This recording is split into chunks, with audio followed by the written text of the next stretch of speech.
My role as Senior Vice President of Real Estate Development is really to find opportunities on the development side for build to suit deals. That's really what we're looking for. Opportunities for land. Right now, I'm down in Kansas City looking at land opportunities to try and find some great opportunities for land plays. Obviously, he who controls the dirt controls the deals. From cornfields to high rises, office to industrial, houses to hotels, and every other asset class in real estate, we cover the people, the projects, and the profit.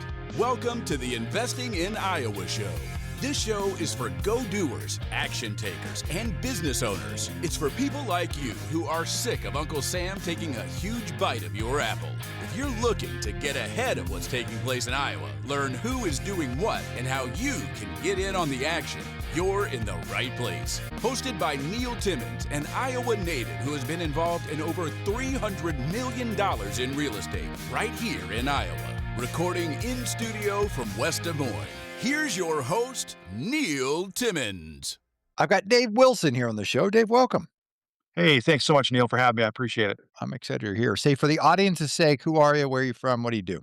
Yeah, so Dave Wilson, Senior Vice President of Real Estate Development at Ryan Companies. I've been with Ryan for 8 years next week and excited about the opportunity to work there. I've been on the development side there for 8 years. Previous to that, I was with Lockard Development for 18 years in Cedar Falls, Iowa. I worked there. That's where I live currently. I'm in Cedar Falls and do projects all around the country and really have been on the development side my whole career for about 25 years now and just love what I do. Where'd you grow up? I grew up in Oak Park, Illinois, in Chicago, Oh, actually, yeah, and yeah. love that area. Still am a huge sports fanatic with the Chicago Bears and Cubs and everything else. But I go back and visit friends and family, and it's a great time to go back. And obviously, got to go back for the food. So Yeah. it's just a great place. All right. So you grew up there. When you graduated high school, where'd you go? Well, actually, ironically, my dad opened up a business in Iowa. He was selling printing equipment back in the day, back in Illinois, back big printing presses, Heidelberg presses, and everything else, and ended up wanting to open up his own print shop. So he went to Dubuque, Iowa, and we moved out there my junior year of high school. So I lived in Oak Park my whole life and then moved my junior high school. That was a very tough decision to move and hard for me, but it was the best decision long term. Really loved moving out to Iowa, but it was very hard the first couple of years, just kind of adjusting from a Yep. school of 2,000 going down to 500 and that type of thing. So it was much different. I ended up being in Iowa and ended up coming out to UNI and graduated from Upper Iowa University actually, and I met my wife in Iowa and been here basically ever since. So Wow, it's incredible. I can imagine the contrast between yeah, it between the was two. it's just crazy. Yeah, my dad said we're going to Dubuque. I was like, what? Growing up in a big city, but ironically, looking back, it was a hard decision to move away from all my friends, but the choices that were being made back then at that time, it was probably the best move for me to be able to get out of that kind of environment and get into something new. And I got into hunting and fishing and all that kind of stuff when I got to Iowa, and it was a great thing. So outdoors was definitely a big change from the big city. What was your first entry point into real estate? So I was working at a bank here during college and was an assistant branch manager at Lincoln Savings Bank and ended up really just did not want to be behind a desk all day and kind of looked around a little bit, had some friends in commercial real estate and I kind of said, hey, I'd love to hear more about it. So I went over there, kind of got interviewed and they said, well, why don't you come on board, but we'll give you a salary, kind of start up. We'll start you out in residential selling some homes, kind of getting some transactions under your belt a little bit, understanding what abstracts are in the state of Iowa, and all those kind of fun things. And so I went and got my real estate license, sold about 2 homes and said, enough's enough. I don't want to do this. But thankfully, I was working for Lockard at that time, and we had a lot of portfolio properties within our portfolio that we owned. And, most of them were retail. We had a lot of retail in Cedar Falls, Waterloo, kind of around the state. And what I ended up doing was actually doing a lot of leasing for the company, kind of going out and trying to make cold calls to a bunch of tenants to try to fill the spaces. And really started getting involved with that and really liked the commercial aspect. So I just said, I want to go full time on the commercial side. Did that. So I did some brokerage work for a little while and then just basically transitioned into development. I love it. I love creating something from nothing. So it's always great. But relationships and connections are who I am, and that's what I love doing. So it's a good fit for what I do. You didn't work this hard to earn next to nothing on your money. Savings accounts barely move the needle. tech stocks, AI stocks. Well, it kind of feels like Vegas out there right now. Rentals, too oftentimes it means tenants, toilets, termites, and not the cash flow you were thinking. Well, so I've got an alternative. Little Guy Loans Co-Lending Fund. Qualified accredited investors are earning 10 to 11% annual passive returns. It's paid quarterly by co-lending with us alongside me on short-term first lien real estate loans right here in the greater Des Moines area. Your money's backed by a real property, not promises. It stays close to home. We've successfully funded well over $10 million in loans right here in central Iowa. So if you want steady income without headaches, click the link below in the show notes. Let's connect. We'll see if it's a fit for you. What was a natural fit about the commercial side versus the residential side for you? Residential, as most people would tell you, I think, I'll take multifamily out of the equation. I mean, I'm just talking about selling houses. Right. Your time is not your own. You every time there's a house that comes on the market, a lot of times the client knows before you do, Right. and they'll call you and say, "Hey, we want to go look at this house." Well, you can't really say, "Let's go look at it tomorrow," because it might not be there tomorrow. Versus a commercial building, it's a little bit, well, here's the 100 by 200 warehouse, take it or leave it type thing. And Right. and so I think taking that personality, the personal side of it out of the equation was a big thing for me. I'm a compassionate guy, but sometimes I would laugh and say I'm not that compassionate when it comes to the Yeah. personal side of the business. So I just like the fact that, I like to say it's commercials 8 to 5. There's no way it is not 8 to 5. It's 8 to 8 in Yeah. the morning again, 24 hours. Yeah. But it is the personal side of it to come out of it. It's like the building's here. This is what it is. How did you go from making the transition from being on that brokerage side to development? Yeah, I think it kind of naturally evolved. I get that question a lot from people because, I hear a lot, I work with the UNI Real Estate Council and the UNI students for the real estate program. Right. And, a lot of times they'll say, I want to get into development. And I'm like, great, get into brokerage. And so, really what I would say is for people that are looking to get into development, the brokerage track's a really good one because of the fact that you kind of get the transactions under your belt. You understand real estate. Development is another component and kind of a higher complexity level to it because then you add in all the site infrastructure and planning and zoning meetings and everything else that kind of comes to it. But really understanding the commercial side of it first is so important. And so I always tell people get into that for a couple of years, understand it, and kind of naturally progress. What happened, like I said, for me was basically leasing our own properties. And so it kind of worked its way into I was already kind of being an owner's rep per se, got to understand what we needed to get done from the owner's side to get a tenant into a building, whether that's new TIs or whatever we had to do to make it happen. So that was always kind of the learning curve. But when it's going back, you asked about my education and stuff a little bit in my background. When I started at Lockard, my boss said to me, he said, "Hey, Dave, do you want to go get your master's or do you want to get your CCIM?" And I was like, "What's CCIM?" I had Yeah. no clue.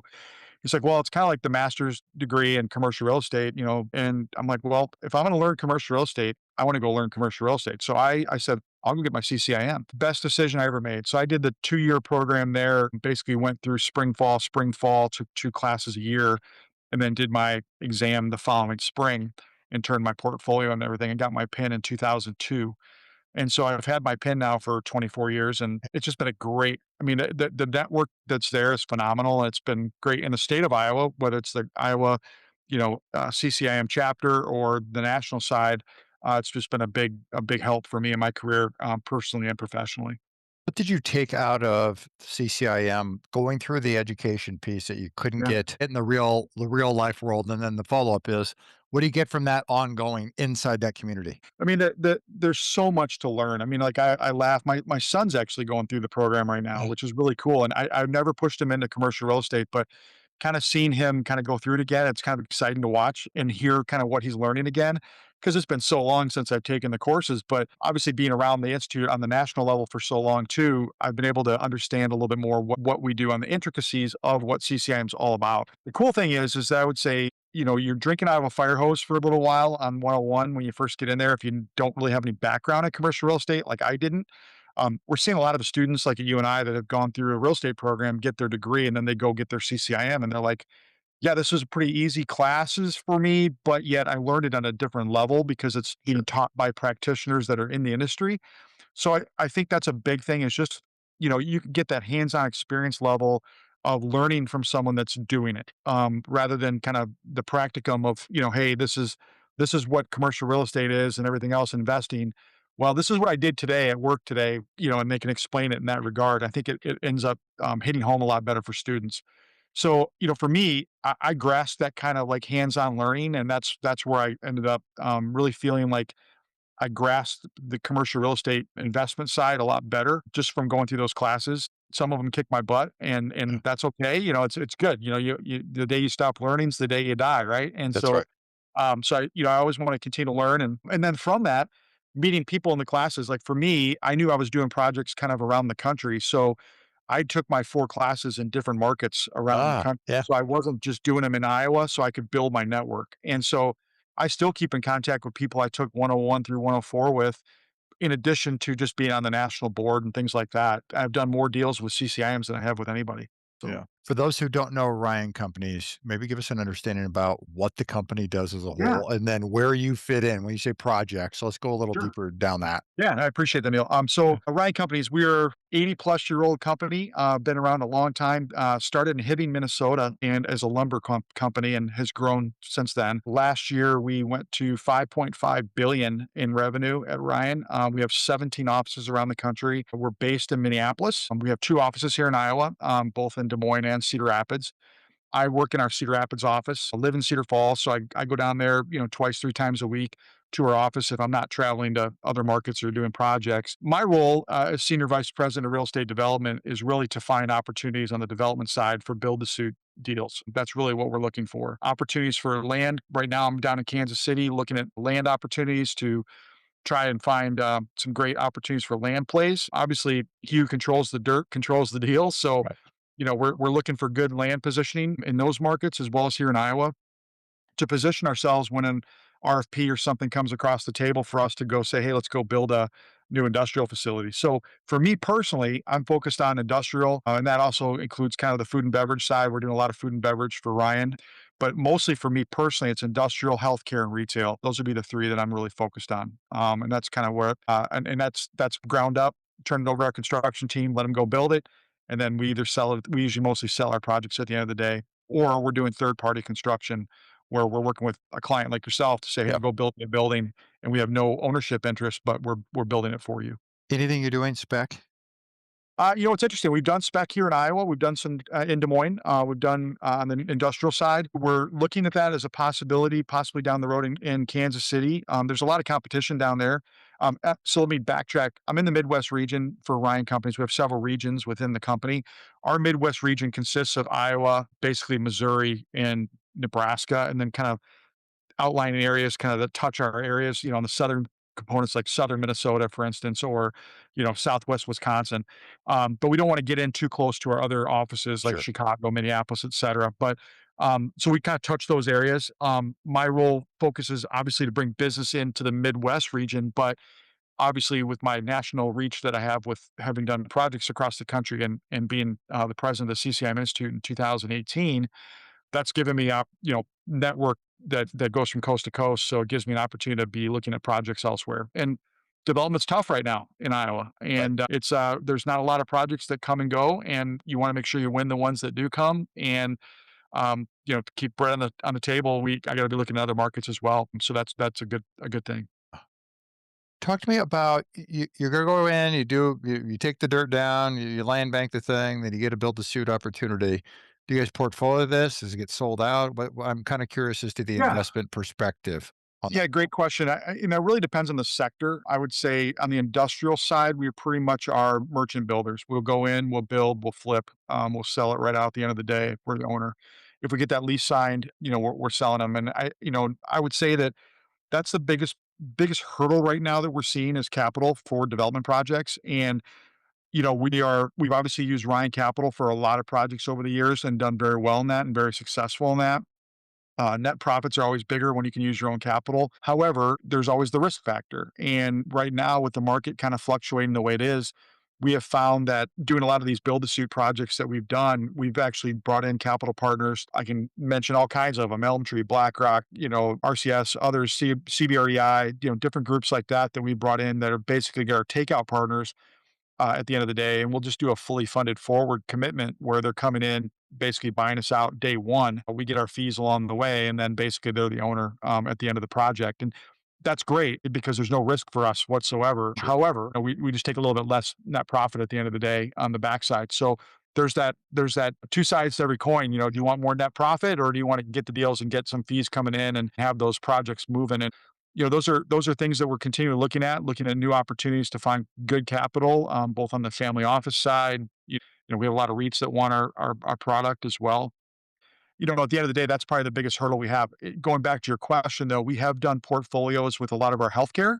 We've done healthcare funds where we actually put a bunch of our product into those healthcare funds, and then we sell the portfolio at the end of the day. Mm. For the most part, we're not long-term holders. We're pretty much short-term holders from the standpoint of building and end up selling.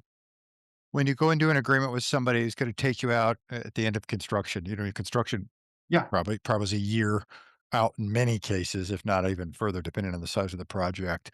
I'm curious about, are you entering an agreement where there's a fixed cap rate at the time of entry, or is there a margin with an index fund? Yeah. When you're thinking a 5 or 10-year treasury Yeah. with a margin on Yeah. top. For the most part, we have our set rental constant day one, and that's always a hard, rental constant set and our sale cap set, and Okay, that's always a hard thing, right? Like you're literally putting the finger in the air, going, okay, what's this going to look like right. in 12 to 18 months? So our capital markets team does a very good job of kind of forward looking on what those spreads are going to be between the rental constant and the sale cap. I think, it's always a crystal ball, right? And Yes, sometimes it goes in our favor. We try to leave ourselves enough spread where if the market shifts just enough that we're not gonna lose out on the backside. For the most part, we've done fairly well with where we believe. I shouldn't even say fairly well. We've done very well with where we believe the market's gonna end up at the end of the day, within 5, 10 basis points. And even 10 basis points can be a pretty big swing. So you want to make sure that you're consistent in your numbers, and we feel like we've done that very well. But it's I would say it's more of an art than a science when it comes to sure. trying to figure out what that's going to be in 18 months. It's the biggest challenge you guys have as a company. I would say the biggest challenge right now is obviously there's a couple things. One, getting great employees, on the construction side. It's very, very tough. Trades are, as you well know, are sure are it's hard to find good quality people that want to get into the commercial construction industry. Do you find that to be true, whether it's in Des Moines I City? think that is coast to coast, Neil. Okay. I really Yeah. do. I think it's just an issue everywhere. We're starting to see more people get into the trades, which is good from the standpoint of like they're seeing, hey, this can be a lucrative, career for me. But college students a lot of times aren't really looking at it. So we're trying to get in earlier on job fairs and get in with these students earlier, at the college levels as well. The construction management program here at UNI, Iowa State, other markets have been very good resources for us and picking great people and finding great students and great long-term employees. But it is difficult, and so I would say that's probably the biggest strain that we see right now is just making sure we're continually finding good people for work, and they're willing to travel because Yep. we're doing projects all over. We're doing a lot of mission critical work right now on the data center side, and so that takes a specialty kind of background as well. So it's not only the new employees, it's also who's been in the industry for a while that's a great superintendent or Yeah. project manager that can come lead these types of projects. So finding great people is always a big one. The second thing I would probably say is definitely the capital side. That's always a struggle, making sure we're competitive in the marketplace with other people out there on for the capital that is needed to make these projects work. I mean, we're competing with a lot more people these days, and Yeah. because you have to be tighter and tighter on your capital, and it's just making sure that your numbers make sense when you're going in for your proposal. So I'd say those are probably the two biggest things.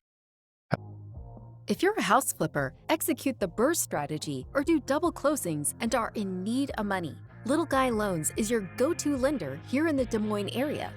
Time is money. Loan approvals in 24 hours, closings in 5 days. Little Guy Loans was founded by Neil Timmins, an investor just like you. Since he has been in over 10,000 homes in Des Moines, there's never an appraisal. Houses, multifamily, and commercial property loans up to $1 million. Check out www.littleguyloans.com. Has that capital changed, say maybe since interest rates started rising, how you decide to exit, has that strategy changed? I'd say it's pretty consistent. I don't Okay. think we've really changed in our model or thinking of how that changes. I think, we've been really consistent in it. I think we're gonna have to get a little more creative and what that looks like in 5 years from now. I just don't know, and that's not thankfully, that's not in my wheelhouse to make that decision. Yeah. But we as a developer, if we're gonna be competitive and continue to do more projects, we gotta get more creative on the capital side. And I don't think that's a Ryan thing. I think that's any developer out there in whatever company. That's probably a big struggle for a lot of folks is just how do we continue to keep capital current, keep it flexible, and keep it competitive. What's changed for you guys since COVID? Pre-COVID to post-COVID?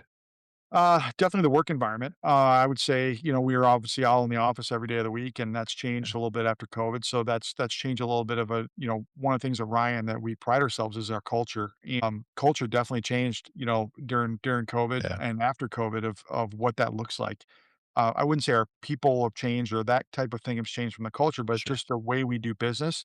I think we have found that even being away from the office, like we're 4-day week basically right now is kind of what we're doing. And I think, for the most part, I would say people have adjusted to that well, like anywhere, right? If you're not doing your job, you're not going to be here long. If you're doing your job, no matter where you are and you're doing it well, it doesn't really matter where you're working, in my Right. opinion. It's we're seeing that people can do a very, very good work from home and are very successful in doing it.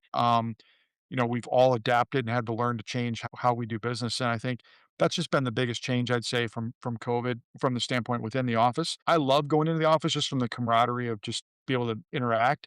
However, when you're there, you know what it's like, right? The reality is that you get pulled in different directions. You don't Right. feel like you're completely all focused. So, but I wouldn't trade it for anything because I do think that bouncing things off your teammates is so important. For a small developer out there or somebody just getting into Yeah. it, what are the top 2 or 3 things you would say it would require of them for success? Thinking, of course, they don't build the same type of product. Yeah. Yeah. Yeah. It wouldn't Yeah. be a direct competitor, but Yeah. just generally speaking, what would that require? Obviously network is huge. Who is big. Any kind of city relationships. I'm always constantly meeting with cities and city employees to continue to try to build those relationships because at the end of the day, when you're doing a project in Cedar Rapids, Cedar Falls, Des Moines, wherever it may be, there's going to be that interaction, and you're going to need that that push and pull a little bit on both sides. And I think just being able to say, hey, we met on this and we talked about this, and not be just some foreigner coming into a foreign land, within a city. I think it's so important to know where you do your business and know those people that are heavily involved in the city process. I think that's so crucial. The other thing I would just say is, just building your network, and that means, in the community where you're doing business, outside the community of where you're bringing your tenants in from. Those are just big, big things from the development side that, I would say that are crucial to success. And the other thing is just, being willing to listen and understand. And I think, we're all going to make mistakes, but be willing to learn from those and grow from them. Because if you're not, you're going to be out the door pretty quick. Yeah. 2026, what are you most excited about? 2026, I'm hoping that interest rates continue to come down. I see 26, 25 into 25 was starting to slow down big time. This year has been a little bit of a struggle with development starts. I see Mm, this year we look out and we see the fact that I think near towards the end of the year, I think things are really going to start picking up big time. It's ironic. We actually we brought in I'm the chair of Growth Cedar Valley, which is our local chamber here in the area and economic development group, and we brought in 3 site selectors this last year, and from around the country, and they came in and basically we paid them to come in and kind of give an overview of our market and what it looks like and what things we should be looking for and how's it, yeah. and all that kind of stuff. And had dinner with them and talked to them a little bit beforehand before they came in and met with everybody. And I asked the question, I said, what are you seeing as site selectors? You're working with Right. clients all the time. How are you seeing? They go, there are so many people on the sidelines right now that are sitting here waiting to jump and do their projects. They said end of 26, it's gonna be absolutely crazy, going into 27. So, in answer to your question, I think and I would agree with them. I think there's a lot of people that have kinda said, "Where are the tariffs? Where are we with interest rates? Where are we with the economy? Where are we with the war? Where are we?" All these things, and it's like, there's always something, right? And Right. I think, but I do think eventually these people have to pop and they have to do something, and they can't just keep sitting waiting, to do a new project to grow. And so they see it as, hey, they're coming to come fast. And so I would say by the end of 26, we're going to start to see that turn around pretty quick. Dave, you ready for the final three questions? Absolutely. If you had one piece of advice for your 20-year-old self, what would it be? Listen more, talk less.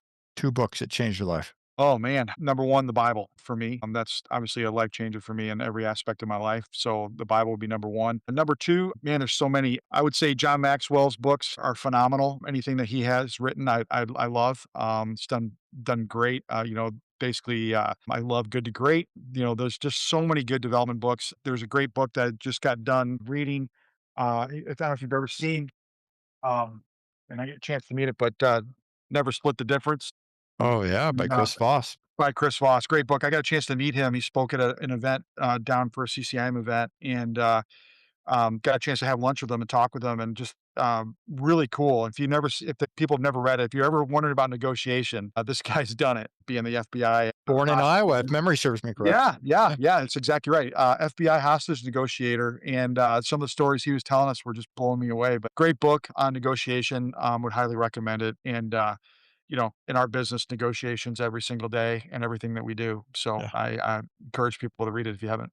If you were cast away on an island, you could only get three pieces of data about your business every single month. What three things must you know to know how your business is running? Man, that's a tough one. 3 things I would want. I would say do I get to take my cell phone? Does the iPhone work to find out that data? Yeah, you're right. I would just say, anything that I would say find out where, uh, I love always looking up my clients that I call them our key accounts, ones that I'm working with. So I'd love to know kinda how they're doing. So I'm always checking on them. So I would say that's one big piece of, how's the data of, are they moving forward? Are they moving backwards? So kinda knowing where they're gonna be at the end of the day when I hopefully get off the island, is one crucial piece. I would say the second thing would be, probably man, that's tough, I'm trying to think. Gosh. So repeat the question one more time, if you would. Yeah, yeah, yeah, absolutely. If you were cast away on an island, you could only get three pieces of data each month about your business. What three things must you know every month to know how your business is running? Whew, that one took me by surprise. Yeah, I don't know how I would answer that. I'm trying to think through it. For me, I would say, on the development side, there's obviously a piece of the development side that, is knowing, uh what the market's doing and obviously in general. So I would say obviously Sure, knowing what the market's doing is if the rates are going the way we want them. That's obviously a big component of what makes our deals flow. Obviously, I would love to know if our competitors are doing anything. I don't put my stock in what our competitors are doing. I always want to know what they're doing, but I don't base my what I do on my business around what they do, sure. but I always try to follow what they're doing. And I think it's important to know, what the market's doing in that standpoint from who I'm competing against. Yeah, We got great competitors in the marketplace that, I'm personally good friends with a lot of the people in those groups. And, the reality is you never know, at the end of the day, you never want to burn a bridge. So I've always felt like I want to keep up with what they're doing, but not feel like I have to compete with them from the standpoint of like keep up with the Joneses, if that yeah, makes sense. So yeah. knowing that data, of what they're doing, I think is important, but it's not something that moves the needle, put it that way for me.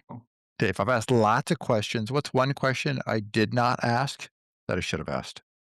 I wouldn't I'd say you hit everything. I think the only thing I didn't hit on, and it's important to me, is my family. Been married to my wife Karen for, 31 years in May. We have, 2 wonderful grown children. My son Adam, who I mentioned, is working at Community Bank and Trust here in town in Cedar Falls, and, getting into the lending side, is where he'd like to go there, possibly into commercial real estate, as he's looked at that as well. And my daughter, I'm excited about her as well. She's graduating in May from Cedarville University with her PA program, and, Right. so she's gonna be a physician assistant. She just got hired, at the University of Iowa Hospitals as a hospitalist, internal med doc or physician assistant, and, so she'll start there in August, so I'm excited about that. My wife, Karen, she has been teaching online at Upper Iowa University and Cedarville University for English courses and loves that. So, yeah, it's been great. Love our family, and, both of the kids actually are here right now at the house, so we're still playing we're not empty nesters yet at, almost 26 and almost 22, so Okay. The So day's coming. She's almost there. That's got to be a good feeling to get them to the it's great last for one out of school. absolutely, yeah, it's been great, but, very thankful for both of them for my family, and, they're a big part of who I am, and it pushed me in the right direction, but I would say also just the fact that encourage those, commercial real estate's a great business to be in, it's a great industry to be involved with, and there's so many aspects of it, from lending to even legal, to development, brokerage, whatever it may be, asset management, property management. There's so many different, ways to look at it, and I just encourage people if you're not sure what you wanna do, it's a great industry to get involved in. This has been fantastic, Dave. I appreciate you taking the time to connect. And for people they want to find you, follow you, connect with you, where can they go? What should they do? On LinkedIn, D Wilson CCIM. You can find me on there. Is my LinkedIn. Usually try to post some leadership quotes and stuff during, based on commercial real estate. Try to do a lot of that stuff on a weekly basis to keep people engaged. Do that. Then obviously you can reach me at david.wilson@ryancompanies.com. Is my email. And feel free to reach out anytime. I'd love to help anybody or answer any questions. So We'll put the links and the details below in the show notes, everybody. Dave, I appreciate you being here. thanks, Neil. Have a great day. We'll talk to you soon. You too. Thanks. Thanks for listening. If you're enjoying the show, may I ask a favor of you? Naturally, subscribe so you never miss an episode. But would you rate and leave an honest written review on Apple Podcasts? It does a lot for us here at the show, and I appreciate reading your thoughts. Great guests make for a great show. If you know of another Iowan who would be a great guest, or you yourself have interest in being a guest, well, get on our radar. Visit Investing in Iowa to fill out an application or recommend a guest. And if you want to connect with me one-on-one, go to LegacyImpactInvestors.com. Click on the Invest With Us button in the top right corner, and there you can pick a time for the two of us to get on the calendar and connect. Until next time, keep investing in Iowa.